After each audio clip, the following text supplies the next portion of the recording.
Ladies and gentlemen, welcome to Headkrack After Hours. There's a beautiful lady who is celebrating not 10, not 15, but 20 years in the R&B game. And she got a brand new project out right now called TKO. Make some noise one time for the one, the only, Maya. Hey! How you doing? Doing great. Good to see you again so soon. You too. Usually it's like a 6-year span between interviews sometimes when I get to run into you. Oh, really? Trust me, I count them like a prisoner who's in jail. So that's just me, not everybody else. Nah, it's just you. Just you. But it's dope to have you back. Yes, you have a certain glow about yourself. Thank you. The reviews on the album have been stellar. Yes.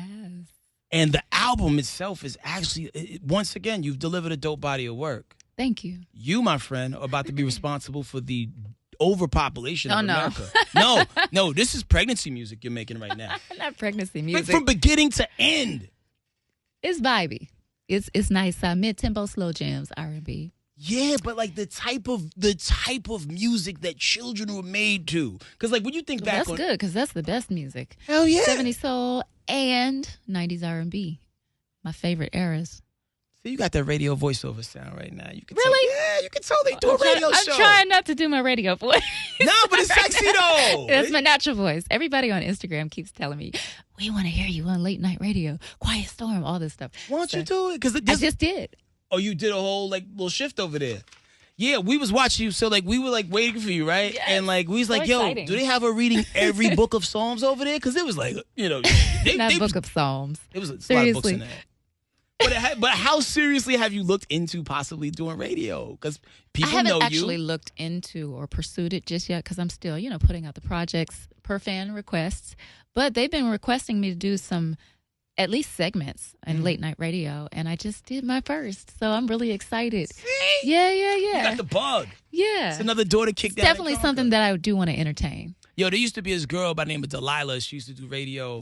My man Ricky always talks about it. She used to solve people's love problems. Mm-hmm. And it seems like you're qualified. I'm probably not because I'm single. So once I'm married and all that kind of stuff, and I can give some valid advice, yeah. Well, but the same way that, I would rather get life experiences and stories from someone who's been incarcerated versus someone who's never been to prison because that person's lived and been through some things. Mm-hmm. You've been through some bad relationships and maybe some good ones that maybe turned bad. Mm-hmm. So you kind of know the ins and outs of how to survive the game, I think. Yeah, for sure.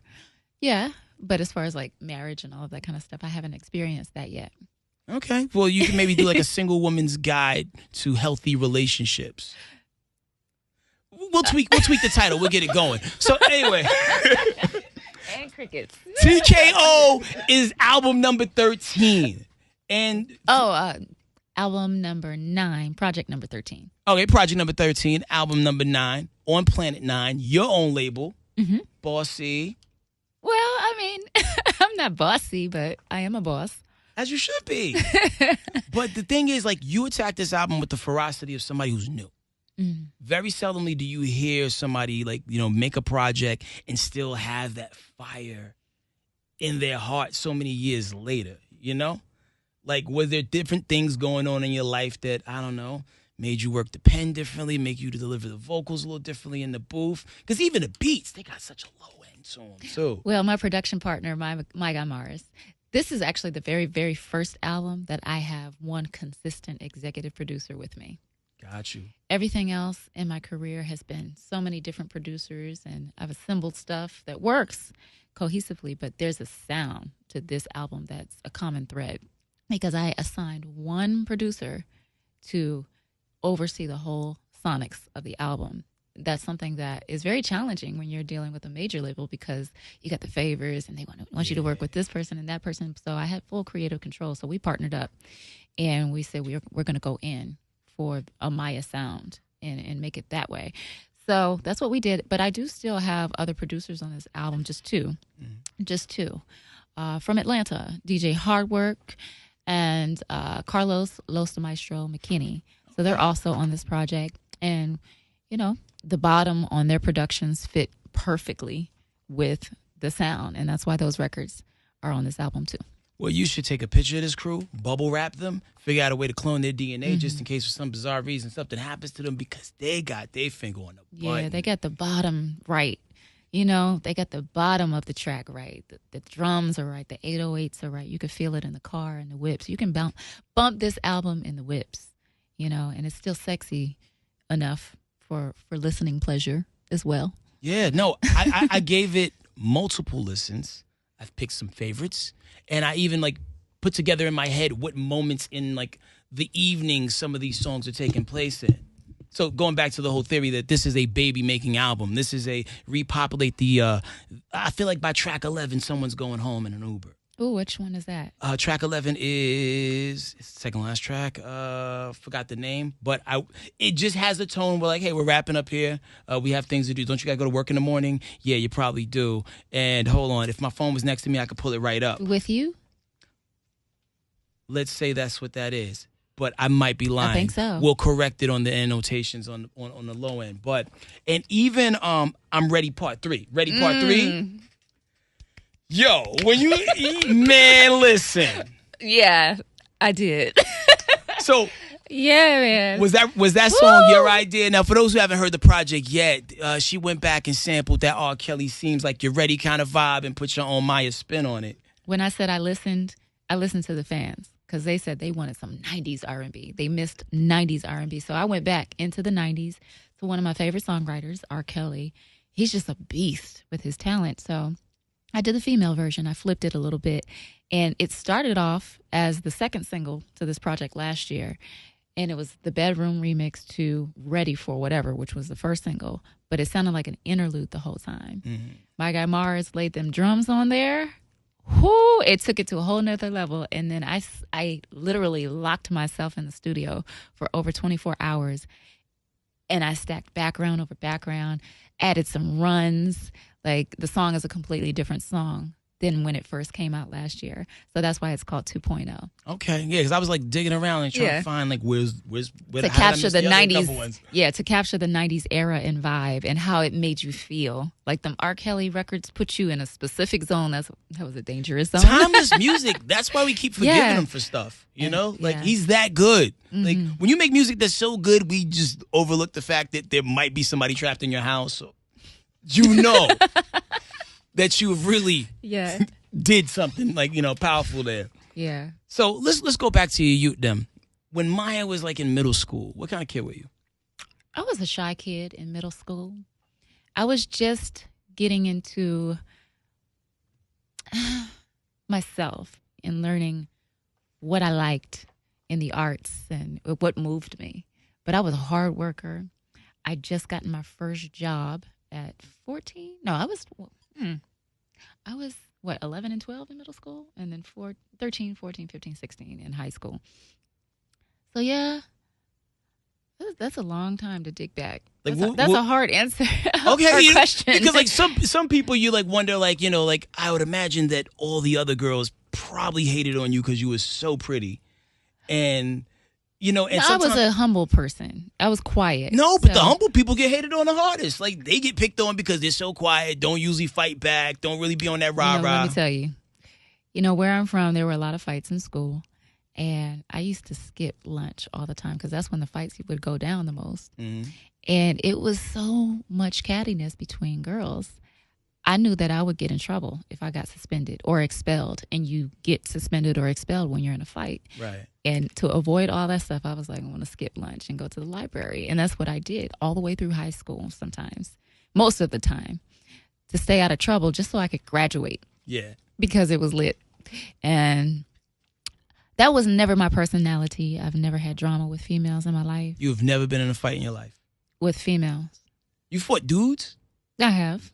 Like, in high school or like later on in life? In middle school.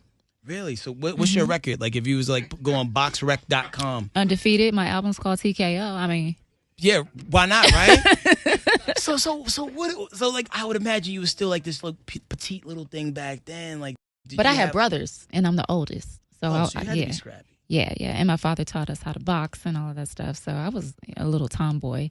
But, you know, the boys like you, and they start pulling your hair and teasing you and calling you names out of, I don't know what that is all about. Maybe you can explain it. You know, if they're not man enough just yet to approach you. That. Yeah. But they start teasing you, and they start, you know, hitting you and all kinds of stuff. So I had enough, and I asked him to stop pulling my hair on the bus one day, and we had stopped, and that was my stop. I spazzed out. Man. And I wonder if that guy later going to come out and write a book. We were in the street. You know, yeah. Wait, the fight started on the bus on and the spilled grass. into the street. Well, I turned around as soon as I got off the step because he was behind me and kept pulling my hair. And I told him, if you don't stop. And so I turned around and punched him. And then it just carried over into the grass. And then it went to the street. And my little brother was, he was watching. And then he ran home to try to tell one of my parents. And, you know, I never thought I would be fighting a boy, but. I would have never put that on you. I thought maybe you would have scratched a face or two of, like, you know, some smart mouth female. But yeah, man. No, that was never my vibe. Maya out here beating up dudes in these streets. Mm-hmm. And was that the last fight you ever been in? No. The last fight was between me and my brother. We would go toe-to-toe sometimes. Yeah. A history of violence. No. No, it was just me. You know, just brother-sister stuff. That's what you do when you're supposed to spar with people you know, because, like, your brother ain't going to punch you as hard as he can. No. Unless he hates you. But I don't really see that being a thing. No. Got you. Now, I know, like, you know, when you look at an album, all the songs are like your children. It's hard to pick a favorite. What are your favorites? My favorites are Mood Ring, 2003. Oh, so you talk about albums. Okay. Oh, let's talk about albums. Okay. Just in general. I was talking about on TKO. But let's talk about overall bodies of work. Mood Ring, hella underrated. Your third project. Yeah, third project. And what was it about Mood Ring that made it your favorite? One of my favorites. Okay. Well, it's Mood Ring, Smooth Jones, and TKO. Those are my favorite albums. And then the one I'm working on now for next year. Definitely my favorites. Mood Ring was the last major album people received from me in 2003. But that was a very eclectic album. It had funk. It had some LGBT club music. It had classic R&B. It had contemporary R&B. It had sass. It had revenge. It was all over the place, and that's why it was called Mood Ring. It was all of the aspects and different faces of how a person feels, how a woman feels, and how I express myself in those different circumstances. Got you. Now, recently, you had the opportunity to do your 20th anniversary concert at BB King's in New York City. Yeah. Some of the videos I saw looked like the vibe was crazy. It was. So take us there. You know, like, how surreal is it to be in New York City rocking a legendary spot like BB King's, which closed now. They're done. Like, you was like their last slap. You was part of that. You part of history. How was it to, you know, like, to really see your whole situation come full circle? Man, a lot of the fans were hitting me up saying they couldn't make it and they really wanted to be there because they changed the date. And they showed up and surprised me. They drove from D.C., like the whole team Maya in D.C. came up to surprise me, and that was a really good feeling. And the crowd was lit. It was the very last R&B performance at BB King's, and it was bittersweet, you know, moment for me.